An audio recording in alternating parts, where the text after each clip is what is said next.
Бүгін 15 октябрь 2024 жыл saat 18:30 Пищеков жолында жайгашкан Хусейин Көлбаев атындағы түнел, бос түнел су тешин аяктабыз.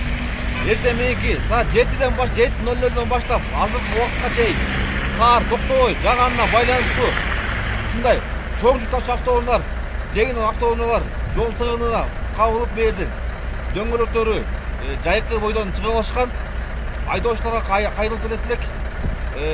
Жайкы дөңгөлөктөрүн чечип, кышкы дөңгөлөктөрү которуп, дөңгөлөктөрүнө болсо чынжырларын тагып, ошол менен чыгыңыздар жолго. Бишкек ош жолу туннелге мындай летний менен чыкпай эле коюңуздар. Ушунду кайрылып келет элек силергечи. Анан ушундай мыяктан азыр момундай көрүп аткандай, момундай пробка болот жолдо.